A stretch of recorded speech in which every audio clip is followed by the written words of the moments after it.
कर दोस्तों, पौधों से रिलेटेड सवाल सीटेट के परीक्षाओं में पूछे जाते हैं, तो कुछ इंपॉर्टेंट क्वेश्चंस को हम लोग डिस्कस करेंगे जो बार बार रिपीट होते हैं। तो पहला प्रश्न आप लोगों को पता है कि कीटभक्षी पौधा यहाँ पर पूछा जा रहा है कि नहीं है। आप लोगों को पता है कीटभक्षी पौधे होते हैं जो कि कीट के बैठते ही वो अपने अंदर उसको ले लेते हैं और उसको खा जाते हैं। और खाने के पीछे का कारण ये होता है कि उनके अंदर नाइट्रोजन की कमी को पूरा करना होता है, क्योंकि ये ऐसे जगह पर उगते हैं जहाँ पर नाइट्रोजन की कमी होती है और कीट पतंगों को खा करके वो अपनी नाइट्रोजन की कमी को पूरा करते हैं।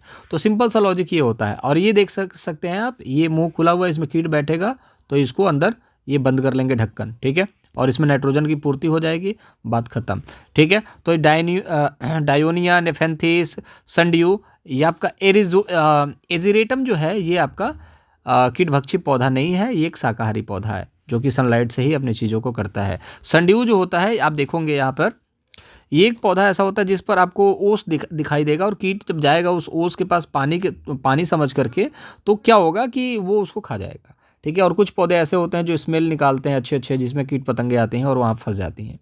एक ऐसे मोटा मोटी सवाल पूछ देता है कि पटसन का रेशा पटसन के किस पौधे से प्राप्त किया जाता है, मतलब कौन सा ऐसा भाग है जो प्राप्त किया जाता है। तो पटसन एक पौधा है जिसके किस भाग से यहाँ पर रेशा तैयार किया जाता है, तो याद रखिएगा तना। इससे ज़्यादा कुछ जानने की जरूरत नहीं है, इसमें मेमोरी बेस्ड कुछ है नहीं। एक सवाल ये भी पूछा जाता है दोस्त, निम्न में से कौन सा आपका परजीवी पौधा है। परजीवी पौधा वो होता है जो किसी दूसरे के ऊपर डिपेंड होता है।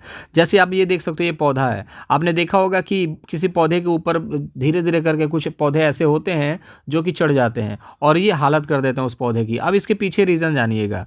परजीवी पौधे अपना खुद भोजन नहीं बना सकते, उनके अंदर प्रकाश संश्लेषण की क्रिया नहीं होती है। तो क्या करते हैं, भैया जीना तो है ही, तो वो किसी पौधे को पकड़ते हैं जो आसपास में है और उसके ऊपर चढ़ जाते हैं, और जो ये पौधा भोजन बनाता है उसी भोजन में से कहते हैं भैया हमें भी दो। तो ये जो पौधा होता है आने वाले समय में ये सूख जाता है। रीज़न क्या होता है, क्योंकि जो ये भोजन प्रकाश संश्लेषण की क्रिया में बनाता है ये भी भोजन को शेयर करता है। जैसे आप 2 रोटी कमाने की आपकी हैसियत है, आप 2 रोटी कमा करके घर को ला रहे हो, और कोई गुंडा आकर के आपके घर में बैठ जाए और कहे कि 1 रोटी मुझे भी चाहिए, तो आप 1 रोटी उसको दोगे, 1 रोटी खाओगे, तो इस तरीके से सेहत खराब होगी और आज नहीं तो कल जाना है ही, ठीक है। तो इस तरीके की हिसाब किताब यहाँ पर देखने को मिलता है।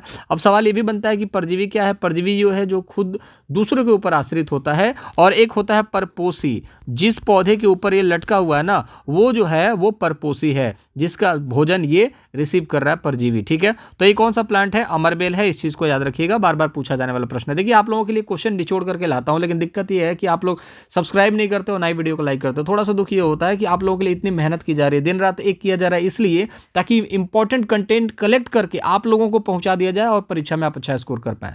तो आपको हेल्प मिलती हो दोस्तों, सपोर्ट जरूर करें, लाइक करें, दोस्तों के साथ शेयर करें। कुछ पूछना तो कमेंट बॉक्स में पूछिए, मैं तो जवाब देता ही हूँ। और चैनल को सब्सक्राइब जरूर कर लीजिएगा दोस्त, ताकि अगली वीडियो का नोटिफिकेशन आपको मिलता रहे। चलिए यहाँ पर एक सवाल और आपको देखने को मिलेगा कि निम्न में से किसको बीजपत्र कहते हैं। तो बीजपत्री को कहा जाता है, इसमें ज़्यादा कुछ दिमाग लगाने की जरूरत नहीं है।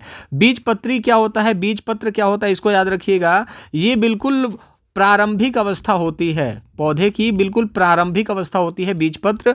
और एक देखोगे बीजांड जिसको बोला जाता है, बीजांड द्वार जिसको बोला जाता है, बीजांड जिसको बोला जाता है, वो होता है मुख्य। तो जो बीजांड होता है, जो बीजांड होगा वो उसको वो क्या काम करता है, मुख्य काम है उसका वो है भोजन का, पोषण का, ठीक है। लेकिन आप देखोगे बीजपत्री का काम क्या है, भ्रूण, मतलब कि प्रारंभिक अवस्था है वो, ठीक है। अब यहाँ पर पूछ देगा कि 1 बीजपत्री 2 बीजपत्री, तो 1 बीजपत्री में आपको पता होना चाहिए धान है, गेहूं है, इस चीज़ को याद रखिएगा। और 2 बीजपत्री में आपको देखने को मिलेगा यहाँ पर वो है आपका मटर। तो इस तरीके के सवाल देखने को मिलते हैं। और जो मैं सवाल जिस तरीके से करा रहा हूं आपको पूरे यूट्यूब पर कहीं नहीं मिलेगा। बाकी आप चीज़ों को बस देखते जाइए, जितने क्वेश्चंस को मैंने कराया है ना उन क्वेश्चन को देखिए, पीडीएफ टेलीग्राम पर मिलेगी, वहां पर जाकर के पीडीएफ को डाउनलोड करके रिवीजन कीजिए, ठीक है।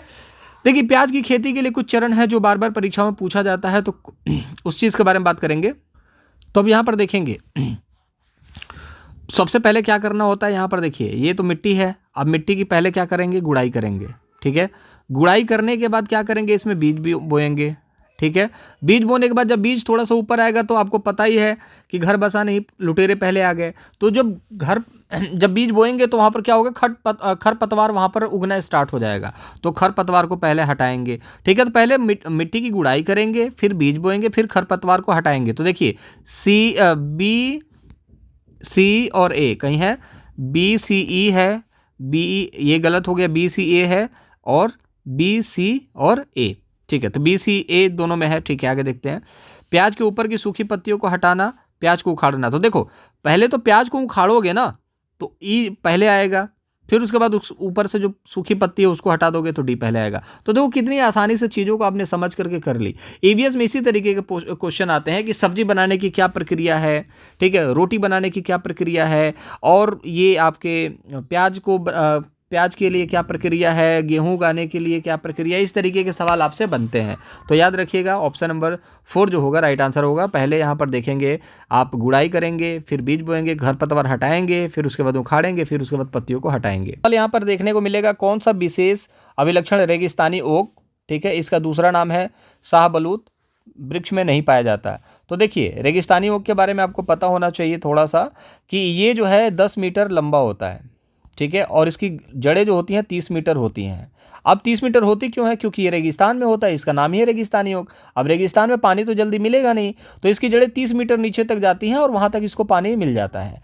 और ये अपने जड़ों के अंदर, अपने जड़ों में पानी को स्टोर करके रखता है। तो आपने सुना भी होगा, आपने पेपर में देखा भी होगा। यहाँ पर ये भी सवाल आता है कि कौन सा ऐसा वृक्ष है जिसमें पाइप लगा करके यात्री जो है पानी पी सकते हैं। तो याद रखिएगा रेगिस्तानी ओक जो है जहाँ पर आप पाइप लगा करके वहाँ से पानी पी सकते हैं। जो रेगिस्तानी यात्री होते हैं जो भटक जाते हैं वो रेगिस्तानी ओक में जा करके इस तरीके से पानी पी सकते हैं, ठीक है। दूसरी चीज़ यहाँ पर यह है 30 मीटर इसकी गहराई होती है जड़ों की, 10 मीटर लंबा होता है, ऑस्ट्रेलिया में पाया जाता है, ये याद रखिएगा, ये इंपॉर्टेंट है, ठीक है। तो ये सारी चीज़ें देखें, जड़ों को अत्यधिक गहराई तक जाना बिल्कुल सही बात है। पेड़ के तने पानी एकत्रित होता है, बिल्कुल होता है, जिसको आप पाइप डाल करके पी सकते हैं।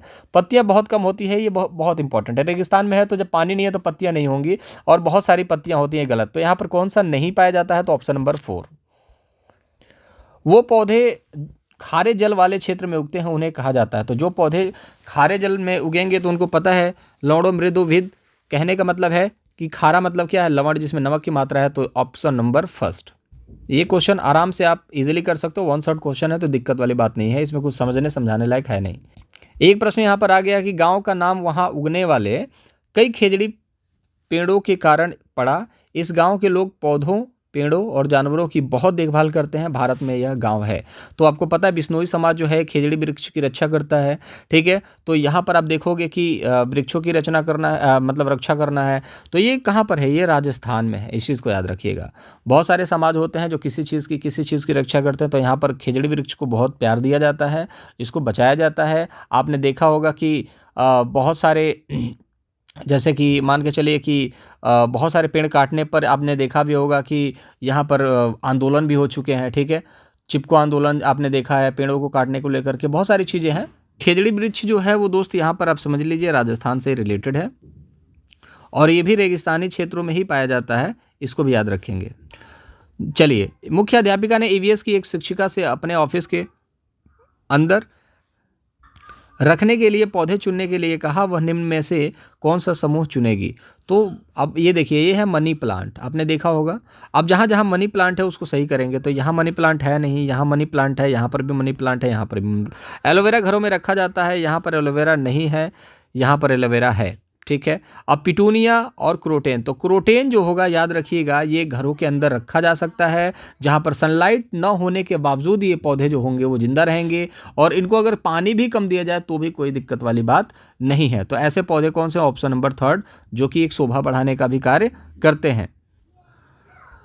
वे व्यक्ति जो वनों में कम से कम 25 वर्षों से रह रहे हैं उनका वन भूमि और उसमें होने वाली उपज पर अधिकार हो जाता है। ये कौन से एक्ट से है? ये मैंने आपको पहले भी हॉट 10 क्वेश्चन में करवा रखा है, और ऑलराउंडर सेट में भी करा रखा है। वो वीडियोस नहीं देखिए तो आप जा करके देख सकते हैं, वो बहुत इंपॉर्टेंट वीडियोस हैं, उसको देख लेंगे तो पेपर में बहुत आसानी हो जाएगी पास करने में, ठीक है। तो वो वन एक्ट 2007 है, जहाँ पर बोला गया कि 25 वर्ष से ज़्यादा अगर किसी ज़मीन पर हो तो वो ज़मीन आपका है, वो जो वन की ज़मीन है वो आपकी हो जाएगी। तो ऐसे टर्म्स याद होने चाहिए, परीक्षा में सीधे पूछे जाते हैं। झूम खेती के बारे में मैंने आपको बोला है, तो ये कैसी खेती है? तो याद रखिएगा ये जैविक खेती नहीं है। यहाँ पर इस तरीके से खेती करने से क्या होता है? ज़मीनों का नुकसान होता है, इस चीज़ को याद रखिएगा। भूमि जो होती है बंजर हो जाती है, और इसी वजह से बहुत अंदर तक उसमें खुदाई करनी पड़ती है, जुताई करनी पड़ती है, सॉरी, ठीक है। अब यहाँ पर देखिएगा, काट और दग्ध मतलब कि काटना और जलाना, ये वाली जो खेती होती है ये धूम खेती होती है, झूम खेतू, ठीक है।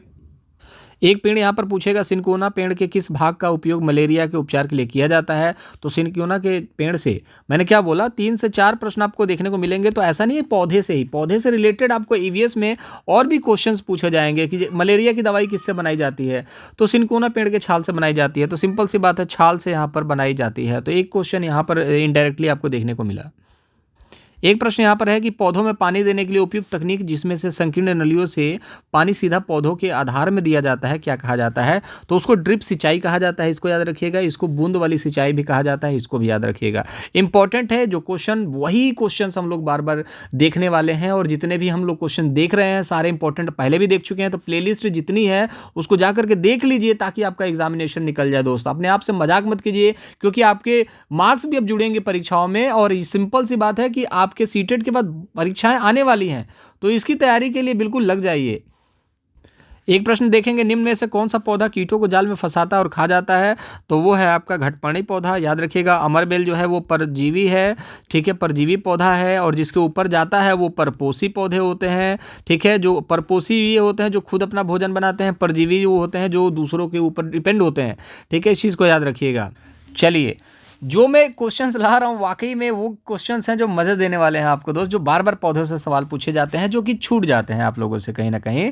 पौधों का वो भाग जो दांत के दर्द के उपचार के लिए, देखिए पिछली बार बहुत बड़ी शिफ्ट में पूछा गया ये कि दांत के दर्द के उपचार के लिए कौन से पौधे का वो भाग इस्तेमाल किया जाता है। तो देखिए पौधे से सवाल नहीं है, लेकिन पौधे के भाग से ये सवाल जरूर है, इस चीज़ को याद रखिएगा।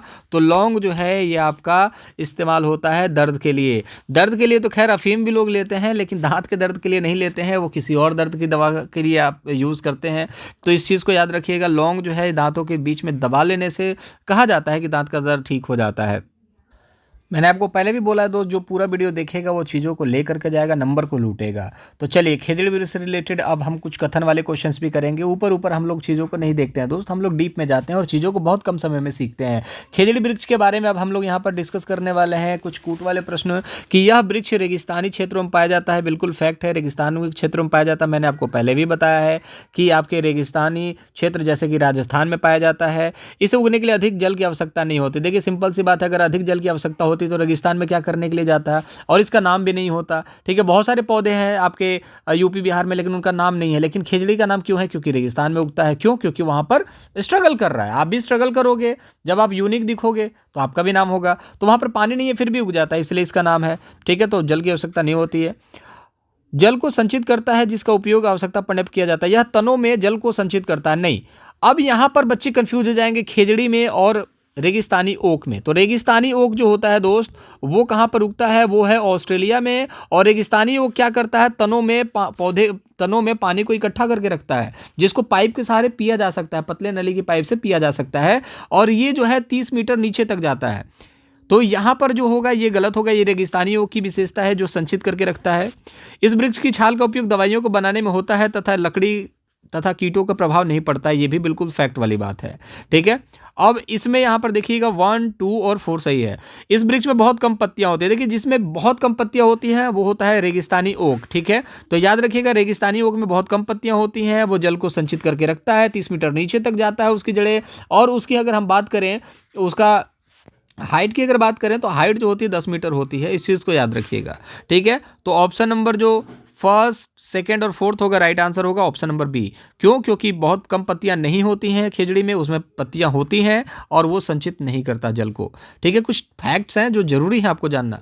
तो कुछ इंपॉर्टेंट फैक्ट्स थे जिसको मैंने आपके साथ डिस्कस कर लिया, इंपॉर्टेंट क्वेश्चन थे जिसको मैंने आपके साथ डिस्कस कर लिया है। वीडियो से हेल्प मिलेगी, आई होप। मुझे पता है कि इस वीडियो से ऐसा कोई बच्चा नहीं होगा जिसको हेल्प ना मिले, क्योंकि इतने कम समय में इतनी सारे क्वेश्चंस को मैंने करा दिए हैं और इतने सारे पौधे जिससे रिलेटेड बार बार प्रश्न पूछे जाते हैं, तो आपको हेल्प तो मिलेगी ही। तो बस यही है, गुरुदक्षिणा ग्रुप में चैनल को सब्सक्राइब कर लीजिएगा, वीडियो को लाइक कीजिएगा, दोस्तों के साथ शेयर करेंगे, कुछ पूछना तो कमेंट बॉक्स में पूछेंगे और मेहनत कीजिए क्योंकि भर्ती आने वाली है। अपना ख्याल रखें, टेक केयर, बाय बाय।